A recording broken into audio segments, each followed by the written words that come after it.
온몸이 무기인 전사 그리스도인이란 제목으로 말씀 증가합니다. 온몸이 무기인 전사 그리스도인.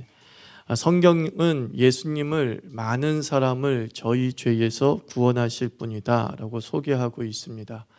죄에서의 해방이란 죄의 형벌을 받지 않는다라는 뜻도 되죠.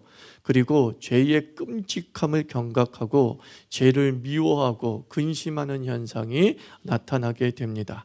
오늘 읽은 로마서 6장 1절 2절 말씀 보면 그런즉 우리가 무슨 말 하리요 은혜를 더하게 하려고 죄에 거하겠느냐 그럴 수 없느니라 죄에 대하여 죽은 우리가 어찌 그 가운데 더 살리요? 라고 말씀하고 있습니다.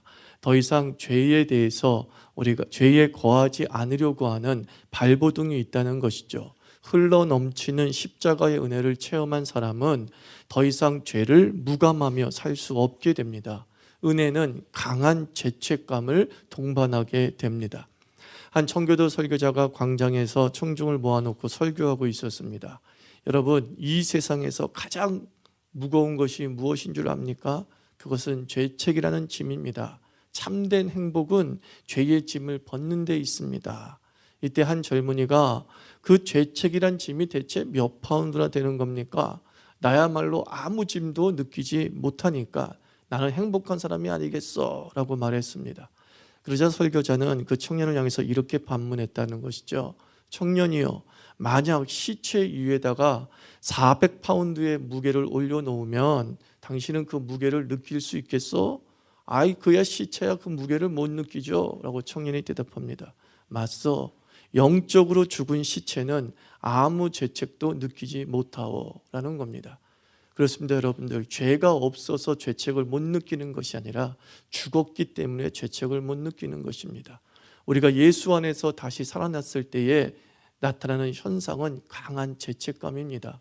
내가 죄에 대해서 은혜는 죄에서의 구원이지 죄책 불감이 아니라는 것입니다. 하나님은 당신의 백성이 죄책감으로 인해서 그러나 죄책감을 통해서 범죄하지 않도록 막아주시고 혹 범죄하더라도 그 죄책감을 통해서 회개의 자리로 인도하십니다. 그러나 거기서 멈추지는 않습니다. 로마서 6장 8절 9절 말씀, 만일 우리가 그리스도와 함께 죽었으면 또한 그와 함께 살 줄을 믿노니 이는 그리스도께서 죽은 자 가운데서 사셨음에 다시 죽지 아니하시고 사망이 다시 그를 주장하지 못할 줄을 알미로다 라고 말씀합니다. 그러니까 죄책의 근심에서 일어나 이제 새 생명의 기쁨을 누리게 됩니다. 죽음의 근심에서 떠나 부활의 환희를 만끽하게 하십니다. 죄책을 통하여서 그 죄의 무거움, 그 죄의 형벌의 끔찍함을 느끼게 할 뿐만 아니라 이 부활이 얼마나 나에게 소중한 것인지를 절감하게 하십니다. 저는 부활의 영광을 고린도전서 15장 55절이 시적으로 너무나 멋지게 표현했다고 생각합니다. 사망아, 너의 이기는 것이 어디 있느냐? 사망아, 너의 쏘는 것이 어디 있느냐? 저는 이 말씀을 그냥 우리말로 쉽게 번역하면 이렇게 얘기하고 싶어요. 사망아, 죽음아, 덤벼볼 테면 덤벼봐. 한 주먹에 눕혀줄 테니까 까불지 마. 이거 아니겠습니까? 세상을 향해서, 죽음을 향해서, 마귀의 권세를 향해서 우리 그리스도인은 예수의 이름으로 말할 수 있는 거죠. 까불지 마. 부활의 체험을 한 사람은 나를 죽이려고 하는 세상을 향해서 얘기할 수 있는 거죠. 까불지 마. 이 한 주먹거리도 안 되는 인간, 이 한 주먹기도 안 되는 세상이 어디서 나를 이렇게 덤벼라는 겁니다. 현대인의 치명적 질병이 중독이라고 합니다. 중독이 뭡니까? 내 마음대로 나를 통제하지 못하는 상태가 중독의 상태입니다. 도박 중독에 걸린 사람은 도박을 안 하기로 결심을 합니다. 그리고 손가락 10개를 10마디를 다 도끼로 찍어버렸다는 것이죠. 화투를 들 수 없으니까 이제 내가 도박을 끊을 수 있을 거야 라고 안심을 했다는 겁니다. 그런데 어느 날 자기를 보니까 발가락에 화투를 끼고 도박을 하더라는 것이죠. 현대인은 바로 이 중독의 죄에 빠져 있지 않습니까? 아무리 선한 의지를 갖고 있어도 죽음을 이기지 못하는 자는 사실 악순환의 굴레에서 벗어날 수 없습니다. 나는 왜 이 모양이지? 항상 자책하는 이가 있습니다. 맞습니다. 우리는 왜 항상 이 모양인지 모르겠습니다. 죽음 아래 있는 자는 언제나 악한 중독의 반복일 뿐입니다. 믿음은 내가 그것을 이길 수 없음을 인정하고 사망 권세를 이기신 예수를 붙잡는 것입니다. 예수님과 함께 싸우고 예수 이름으로 명령하는 겁니다. 중도가 너의 이기는 것이 어디 있느냐? 쇼핑 중도가 너의 이기는 것이 어디 있느냐? 미움 중도가 너의 이기는 것이 어디 있느냐? 신경질 중도가 너의 이기는 것이 어디 있느냐? 분노의 중도가 너의 이기는 것이 어디 있느냐? 내 스스로도 내 감정을 통제하지 못하는 감정의 중독 상태에 빠져 있는 나에게 예수의 이름으로 부활을 선언하는 것입니다. 네가 나를 통제하는 것이 아니라 예수가 나를 통제한다. 그것이 죽음과 부활을 체험한 그리스도인의 모습입니다. 이 죽음을 통과하고 부활의 환희를 맛본 사람, 우리 그리스도인들은 이제 어떻게 살 것입니까? 로마서 12장 6장 12절 14절. 그러므로 너희는 죄가 너희 몸을 지배하지 못하게 하여 몸의 사욕에 순종하지 말고 또한 너희 지체를 불의의 무기로 죄에게 내주지 말고 오직 너희 자신을 죽은 자 가운데서 다시 살아난 자 같이 하나님께 드리며 너희 지체를 의의 무기로 하나님께 드리라. 죄가 너희를 주장하지 못하리니 이는 너희가 법 아래 있지 아니하고 은혜 아래 있음이라 라고 말씀합니다. 우리가 이전의 삶은 나의 지체를 불의의 무기로 드렸습니다. 그러나 우리가 예수의 부활을 체험하고 십자가 안에서 모든 우리의 죄의 결과와 중독을 십자가에 못 박혀 죽고 난 다음에 우리는 무엇이 되는 겁니까?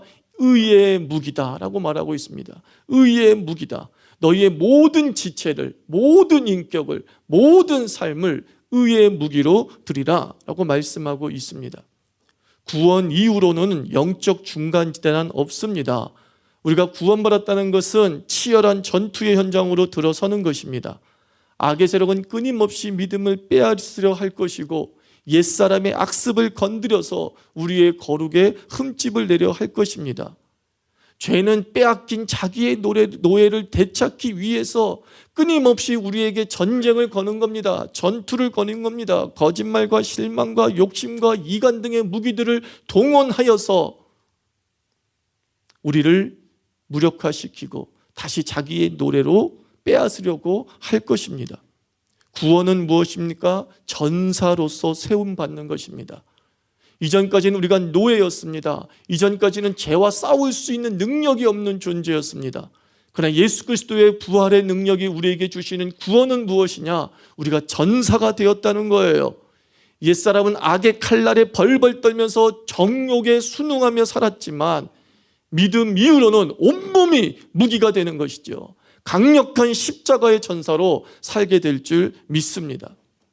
그럼 대가 없는 자유가 없듯이 맞섬 없는 평안은 없는 것입니다. 구원은 저절로 있지만 구원 이후의 거룩은 우리가 빛의 전사로서 싸운 결과의 전리품인 것입니다. 옛사람은 예수의 철대를 맞아 죽은 시체이죠. 시체인 그 옛사람에게 지는 것이 말이 되겠습니까? 미움은 죽은 옛사람이죠.